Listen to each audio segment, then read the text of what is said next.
Bagné in World War II. He's in an isolated outpost. There's basically a lieutenant who voices him.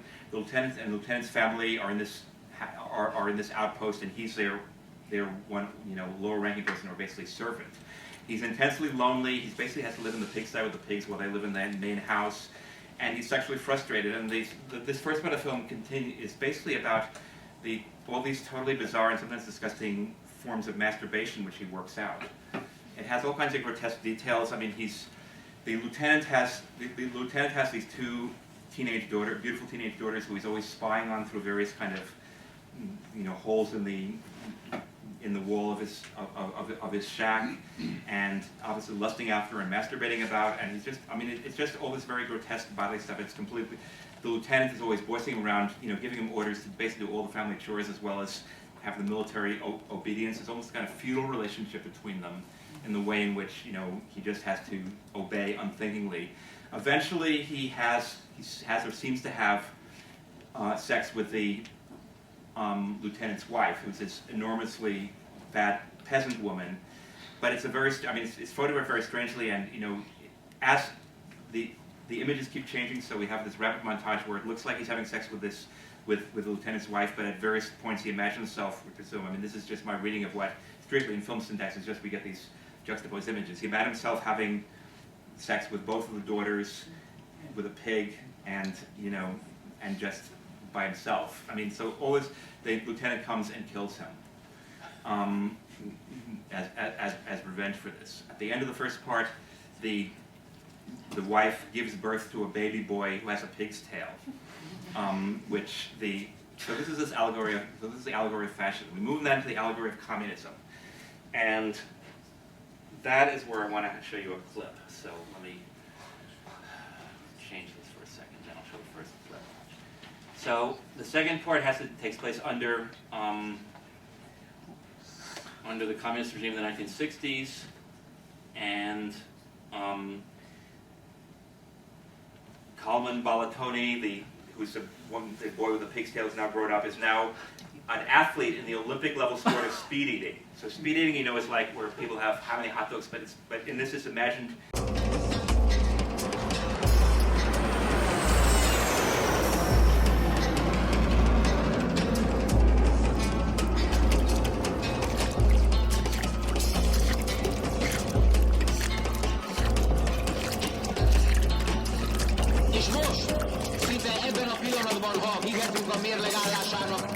Pedig miért is ne hihetnénk, a kettes táblán versenyző Hristo Mechmedovot maga mögé utasítva, a szovjetek világklasszisok Iván Duharin eltárs mögé. Hajszálnyival bár, de felzárkózik a mi fiunk, Balatoni Kálmán. Jön mögötte szorosan a Honvéd másik versenyzője, Miszlényi Béla. Megvan a második hely, második leszek! Igen, már ő áll a negyedik helyen. A bolgár felszabadítási front 12. lövészezredének versenyzője nagyon jól bírja az iramot, amit a két magyar fiú diktál. Egy pillanatban még nem tudni, hogy alakulhat a végeredmény.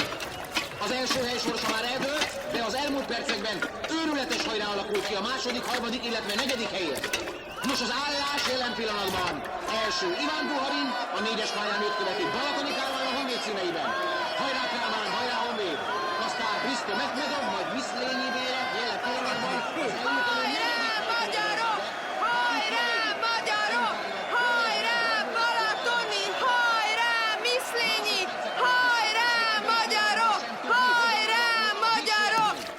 Tudja-e vajon tartani Balatoni ezt a borzasztóan kényes második helyet? Mi az, hogy tudja? 58 másodperccel a vége előtt Balatoni őrületes hajrába kezd. Vele együtt Miszlényi is. Hajrá, fiúk, szabályatok! Csak 0-2-vel van Duharin mögött. Csak 0-1-jel. Csak nem! Gatov! Gatov! Gatov!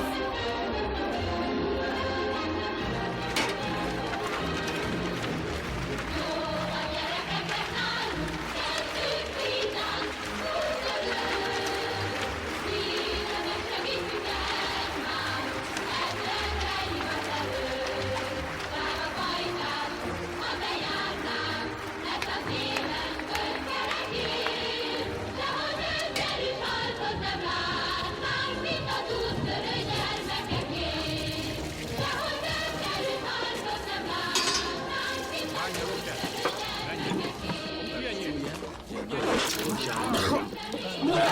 ennyi program.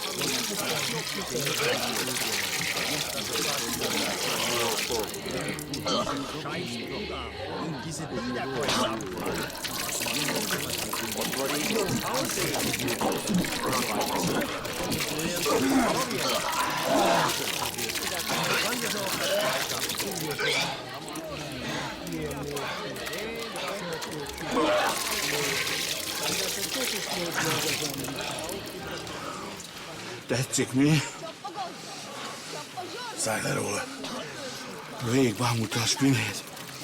Így is második vagyok. Mert én húztalak. Kis csibe. Ez a verseny sokkal fontosabb annál.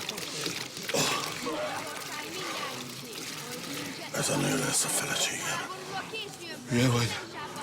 Te nem is ismered. Hova bámulsz, baszd meg egész idő alatt? Tudod, hol vagy most, kis csibe? Nem? Akkor nézzél szépen magad elé, és tudd, hogy hol állsz. Fordulóponton azután meg elbaszod. Mi ér meg neked valamit, mi? A második leszel Norvégia. Teljesen hülye vagy? Második vagyok. Dehogy? Épp hogy. Ne dumáljál nekem, nézzél szépen a tányérodba, aztán zabáljál rendesen. Ez most már nem leves. Bekapsz nekem valami műfogat vagy karikagyűrűt, aztán kész. Értettem? Igenis. Na, azért. Lipid. Száraz, veszélyes. Tele minden szarral, gézzel, vattával. Kevés sikosító, hogy elég legyen a 3 üdítés. Értettem? Béla. Béla, te kijössz a Kálmánnal. Szemmel tartod a ruszkit. Neked is jót tesz. A szovjet az első, mi a másodikok. Hajrá, honvéd! Hajrá, magyarok!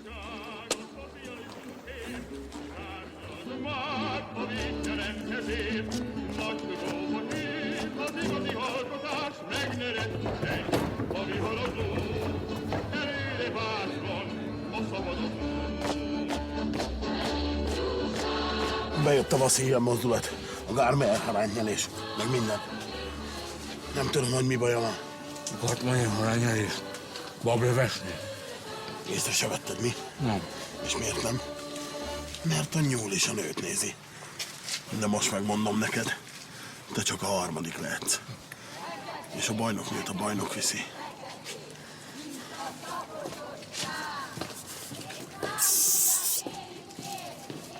Mondom. A bajnoknőt. Keményebb, mint az acél! Nagy örömmel üdvözölhetjük a baráti hadsereg exportok hiányán Acél Gizella elvtársnőt, a konzervipar versenyzőjét, aki a kubai világifjúsági találkozón első helyezést ért el vakfűzelék kolbásszalból, valamint a sportevészet másik nemzetközi hírű kiválóságát, a mongol Buldogana Bat elvtársnőt, aki Pekingben aranyérmet szerzett főtt tojásból. Sorakozó!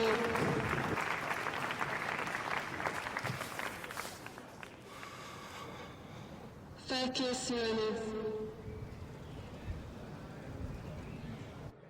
Vigyázz.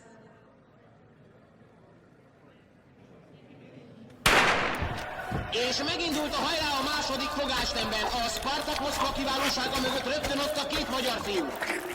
Tétje van tehát a második fogásnak, tétje, hogy a szovjet küldöttség által választott lóverónait ki tudja a legtechnikásabbat halálra és gyomorba diktálni. Tempó! Jó lesz! Első vagy! És most nem hiszek a szememnek, pedig igen.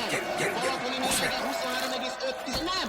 23,7 grammal kevesebbet mutat Duharinénál. Balatoni az első helyen, igen! Sporttörténeti pillanat, most jó magyarnak lenni Kecskeméten. Mérföldkő a magyar sportevészet országútján. Hajrá, Balatoni! Hajrá, Miszlényi! Versenyszabályzatban nem rögzített ürítés technikája miatt. A csehek is csatlakoztak az indítványhoz. Hajrá, Balatoni! A fogás nem Kanala! A kanala!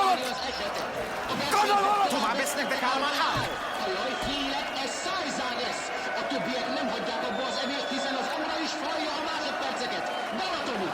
Kálmán! Elvtársam! Hát mit csinálsz? Még nincs veszve az első hely! Gyerünk! Baj van, ez bizony szájzár lesz, sőt, attól félek, nem lecsúgott.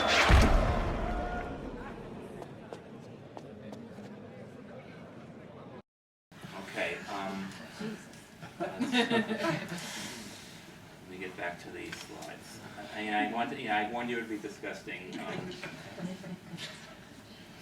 Okay, so, again, it's very body-centered, as you can see, but it's actually pretty, that's the most visceral thing in the film. I think it's like, it's this puking up in between the sessions. But you have this thing totally organized around the body, and it's a grotesque, it's bodily grotesquerie, and it's tied into all these kinds of state functions. So, you have the young pioneer singing in between the rounds. You have this whole thing about the prestige of the country comes from its victories in sports, which, anybody in America who's old enough to remember the Olympics in the 1980s, and, America competing with the Soviet Union, East Germany, and other Eastern countries for the top spots would know about the way in which sports was important for this prestige, the way in which all these, so you have a portrait of a society which is based on these kind of public spectacles and which is based on a certain type of visceral, disgusting kind of embodiment.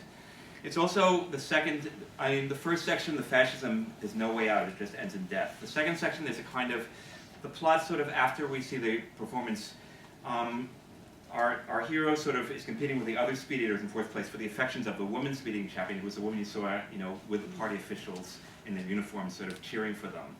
And he eventually marries her, though she has sex with the other speed eater on the wedding night, which is why the paternity is dubious. And they have a lot of, sort of cliche romantic sets. They're going to an amusement park. They're sitting with a picnic in the woods. It's kind of deliberately made to be like kitschy, cliche kind of pictures of their domestic bliss or of their wooing each other. Except it's sort of virtually the only display of something like happiness in the entire movie. What eventually happens is they're called before.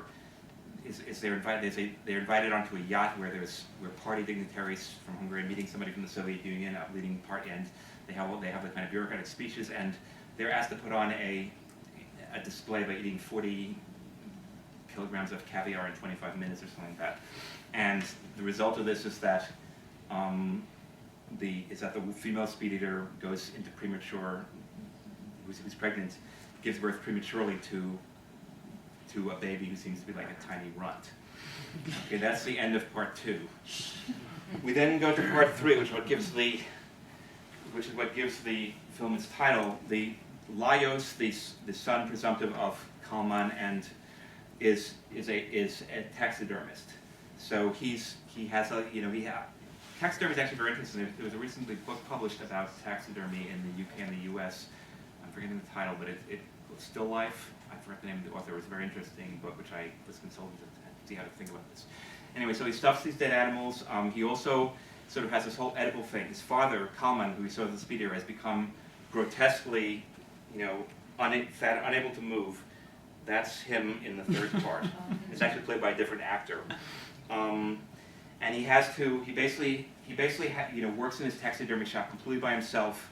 Everything's cold and alien. He has no friends. He goes back to his father's house to clean up for his father and also to feed his father's cats. His father's, too old. His father just sits in his chair, which he can't move from, eating candy bars with the wrappers intact, just one after another, stuffing them into his mouth, watching the Olympics on TV, where he sees, his ex-wife, who's left him, has now become the coach of the American speed eating team, and trading his